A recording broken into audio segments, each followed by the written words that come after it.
Assalamualaikum warahmatullahi wabarakatuh. Teman-teman yang dirahmati oleh Allah Subhanahu wa taala, dimanapun kalian berada, semoga senantiasa berbahagia. Pada kesempatan kali ini materi kita tentang bab wasiat. Wasiat itu adalah pesan dari si calon mayit kepada seseorang untuk melakukan sesuatu. Bisa berupa pesan untuk penerimaan harta warisan ataupun yang lainnya. Yang terpenting adalah pesan tersebut bernilai kemaslahatan dan kebaikan. Contoh,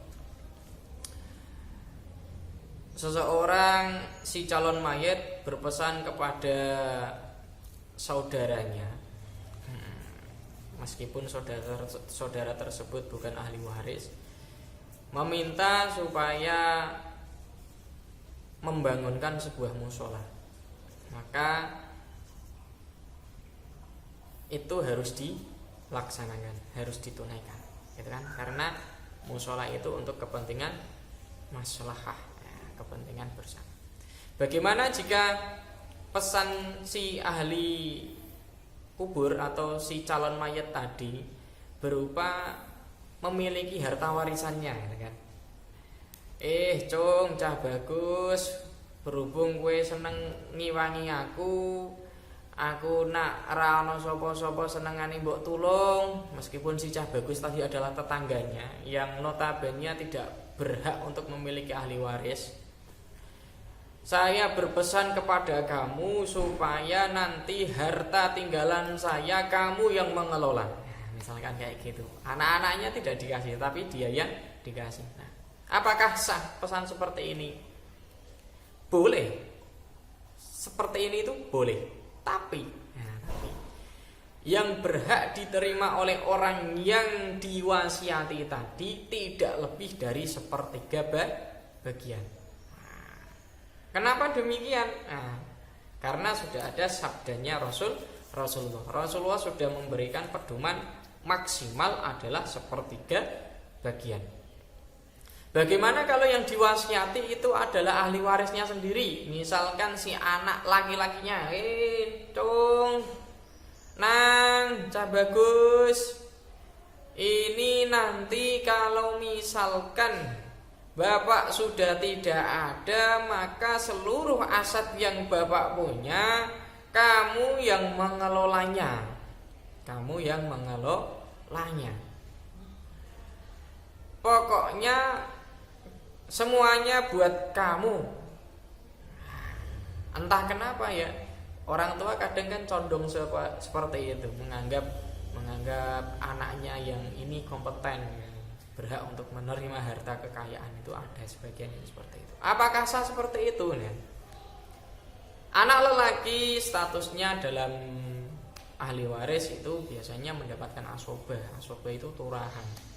Manakala si lelaki tadi ternyata punya saudara, maka harta tinggalan orang tua tadi harus dibagi dulu kepada ahli waris yang ada yang lainnya secara bagian yang sempurna. Misalkan bagiannya sepertiga ya sepertiga, bagiannya seperenam ya seperenam, ya begitu. Bagiannya seperempat ya seperempat. Nah, itu dibagikan dulu, setelah sisa barulah diterima oleh anak lelaki tadi, karena bagiannya anak lelaki itu adalah asobah.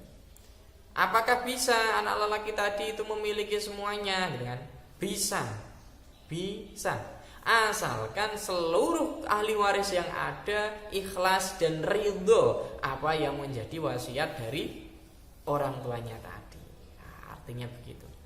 Jadi dalam bab sebelumnya itu kita mengenal adanya furudul muqaddarah, adanya ahli waris laki-laki dan perempuan. Nah, semuanya itu punya bagiannya masing-masing yang sudah ditetapkan oleh Al-Quran. Nah, ini manakala terjadi yang namanya akad wasiat dari si calon mayat kepada seseorang dan sudah memenuhi persyaratan tertentu, kan? Syarat tertentu, maka bisa jadi apa yang sudah menjadi bagiannya sepertiga, seperempat, seperenam dan seper yang lainnya itu hilang nggih. Artinya semuanya tumpok blek marang wasiate wong tua. Dengan catatan sama-sama ikhlas si ahli waris tadi. Tapi kalau misalkan si ahli waris tadi tidak ridho karena tidak adanya atau adanya unsur tidak sama rata aslinya, artinya adanya unsur ini pilih kasih ini kenapa harus dibeginikan kan? Misalkan seperti itu, maka ada yang tidak ikhlas, penyelesaiannya haruslah dibagi secara adil sesuai dengan ketentuan yang sudah ada, yaitu ketentuan sesuai dengan patokan yang ada di dalam Al-Quran. Bagusan mana Pak antara melaksanakan wasiat dengan melaksanakan yang sudah tertera dalam Al-Quran tadi? Bagus semua. Tapi kita cari yang paling maslahah gitu ya. Karena satu sisi kadangkala kemaslahatan itu malah jauh lebih baik manakala menyesuaikan dengan wasiat. Satu sisi lain kemaslahatan itu malah jauh lebih baik manakala mengikuti furudul muqaddarah yang ada begitu. Tapi melaksanakan wasiat tadi kalau yang menerima adalah ahli warisnya, maka syarat utamanya adalah semua ahli waris yang ada itu harus sama-sama ikhlas. Manakala yang mendapatkan adalah orang yang tidak punya hak untuk mewarisi, maka pendapatan orang tadi tidak boleh lebih dari sepertiga. Sekarang begini, bagaimana semisal ada orang yang berwasiat, Mas bro, nah, ini saya punya anak gadis cantik, dia masih berada di pondok pesantren dan alhamdulillah saat ini masih dalam proses penghafalan Al-Quran.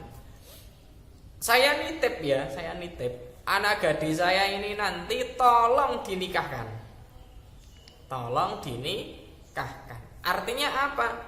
Orang yang mau meninggal tadi berwasiat kepada temannya supaya temannya tadi menikahkan anak gadisnya, kayak gitu ya. Itu boleh enggak? Nah, itu kalau si orang yang mau meninggal tadi kok masih hidup sih boleh-boleh saja karena statusnya mewakilkan. Tetapi kalau orang yang sudah meninggal yang mau meninggal tadi kok meninggal dunia, maka status kewaliannya kan berpindah pada orang yang masih hidup. Nah, pamannya, kalau enggak pamannya ya saudara lelaki dari anak perempuan tadi, anaknya si orang yang meninggal, itu kan. Jadi kalau wasiatnya seperti itu tidak bisa, tidak bisa. Oleh sebab itu perlu hati-hati. Nah, ini ada orang yang pengen memanipulasi. Wah, ini ada bapaknya yang sudah syakaratul maut, hanya bisa menulis ya, hanya bisa tanda tangan oret-oret, misalkan kayak begitu. Terus si anak yang nakal tadi, yang curang tadi, dia menuliskan sebuah surat wasiat. Bapaknya nanti tinggal tanda tangan atau mungkin cap jempol saja yang nantinya akan diakuisisinya untuk meraih harta kekayaan orang tua. Nah, kalau seperti ini bagaimana?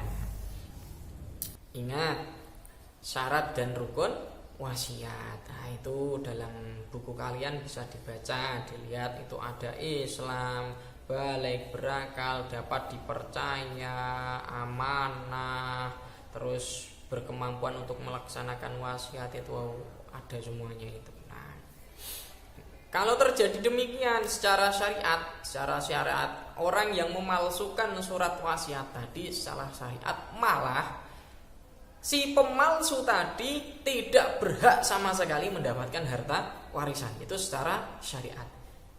Manakala kok itu dilanggar dan dia berhasil sukses untuk mendapatkan semua warisan atau warisan yang diinginkan oleh anak tersebut tadi yang nakal.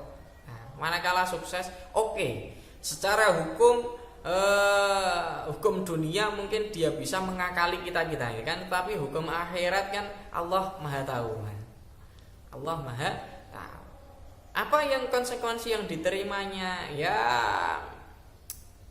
pasti nggak bakalan berkah itu harta tinggalan orang tua yang dinikmatinya itu nggak bakalan berkah. Kalau pepatah orang Jawa mengatakan bahwasanya jika warisan kok ora maris, maka yang mendapat warisan akan segera nyusul kepada yang memberi warisan gitu. Wah, ini kejem ini, tapi memang apa ya istilahnya ya, itu bisa muncul dari orang-orang Jawa karena ya memang sudah kelakunya seperti itu. Wong-wong Jawa ki do titen. Titen itu istilahnya apa ya? Ya ingatlah niteni ya, niteni. Nah, begitu. Jadi perlu hati-hati perihal warisan ini. Kalau misalkan tidak hati, nah bagaimana? Ya dirasakan sendirilah. Kalau istilah saya di dunia mungkin kamu bisa mengakali hukumnya Allah kan? Karena yang kamu akali adalah para manusia yang statusnya manusia itu lemah. Statusnya manusia itu terbatas kemampuannya, pikirannya dan tenaganya kan. Tapi kalau sudah masuk akhirat, maka Allah Subhanahu wa taala Maha tahu, bahkan setiap gerak-gerikmu itu sudah terekam oleh CCTV-nya Allah ya kan. Jadi kamu tidak bisa berkelak. Kamu mau mengakali seperti apa? Ya itulah nanti yang kamu rasakan balasannya di akhirat. Dari saya mohon maaf jika ada tutur kata yang kurang berkenan di hati kalian. Tidak ada tugas karena tugas sudah kalian kirimkan kemarin. Dan bagi yang belum segera kirimkan dan masih saya tunggu dalam Telegram karena kita mainnya Telegram supaya tidak tercampur dengan pesan-pesan yang lainnya. Silakan melanjutkan aktivitas dan menikmati PJJ, pembelajaran jarak jauh. Jangan lupa tetap lakukan protokoler kesehatan manakala kalian keluar dari rumah dan upayakan tetap bahagia. Karena kunci dari apa yang kita pelajari kalau tidak didasari dengan kebahagiaan maka akan aras-arasan. Dari saya, wassalamualaikum warahmatullahi wabarakatuh.